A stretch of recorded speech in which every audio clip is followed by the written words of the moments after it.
Good evening. 6 June 2026.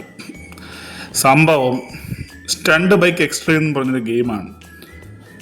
ഇത് കളിക്കാനായിട്ടൊരു 3-4 തവണ ഞാൻ നോക്കിയതാ, എല്ലാം ഫെയിലറായി പോയിരിക്കുകയാണ്. സംഭവം ഈ റൈറ്റും ലെഫ്റ്റും ഞെക്കുന്ന ബട്ടൺസിനോടൊപ്പം ഈ 2 റൊട്ടേഷൻ കൊണ്ട് കിടപ്പുണ്ട്.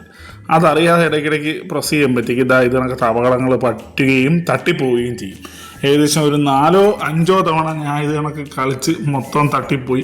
അങ്ങനെ ഞാൻ ഫെയിലർ ആകുന്ന എല്ലാ പരിപാടികളിലുമാണ് ഈ സ്പീഡിൽ വിട്ടേക്കുന്നത്.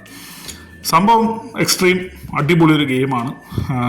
ഭയങ്കര വിഷ്വലൈസേഷൻ, ഭയങ്കര രസമാണ്. നമ്മളൊരു 2D ഫോർമാറ്റിലാണ്, 3D ഫോർമാറ്റ് അല്ല. ആക്ച്വലി നമ്മൾ ഇങ്ങനെ ഒരു 2D മൂവ്മെൻറ്റിൽ ഇതിങ്ങനെ മൂവ് ചെയ്യുന്നതായിട്ട് നമുക്ക് കാണാൻ പറ്റും. അതാണ് ഉള്ളത്.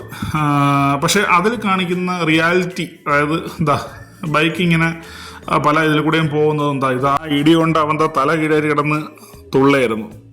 അവസാനം ഒരു സമയം കഴിയുമ്പം ഞാൻ ഇത് കുറേയൊക്കെ പഠിക്കുന്നുണ്ട്.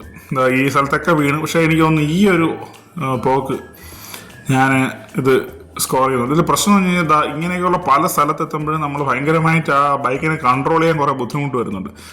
അത് പഠിക്കാൻ തന്നെ കുറേ സമയം എടുക്കും. അതാണ് സത്യം പറഞ്ഞാൽ ഇവിടെ വീണ്ടും തല പൊട്ടിത്തെറിച്ചിട്ടുണ്ട്. ഇവിടെ തൊട്ടാണ് കഥ തുടങ്ങുന്നത്. സത്യത്തിൽ ഇവിടെ ഞാൻ ഇങ്ങനെയൊക്കെ കാണിക്കുന്നുണ്ട്, തലയൊക്കെ കറങ്ങുന്നുണ്ടെങ്കിലും ആക്ച്വലി ഇത് ഞാൻ കംപ്ലീറ്റ് ചെയ്ത ഒരു ഭാഗമാണ്. ഞാൻ ഫിനിഷിങ് സ്റ്റേജിൽ എത്തിയിട്ടുണ്ട്. നമ്മൾ വിഷ്വലൈസേഷൻ കൊണ്ട് വളരെ വളരെ നല്ലൊരു ഇതാണ്. 2D ഡയമെൻഷൻ ആണെങ്കിൽ പോലും നമുക്ക് ഒരു ക്ലാരിറ്റി കൊണ്ട് 3D അല്ല, ഇങ്ങനെ ഒരു പ്ലെയിൻ ആയിട്ടുള്ളൊരു ഇതിൽ കൂടെയാണ് പോകുന്നത്. അപ്പം ഇതുപോലെ ഹിൽ ക്ലൈംബർ എന്ന് പറഞ്ഞ് വേറൊരു ഗെയിമും ഉണ്ടായിരുന്നു. അതിൻ്റെ ഒരു കുറേ കൂടെ ഗ്രാഫിക്കൽ ആഡ് ചെയ്തൊരു വെർഷൻ എന്ന് പറയാൻ പറ്റും. എന്തായാലും നിങ്ങൾ കളിച്ച് നോക്കുക. It's A wonderful game.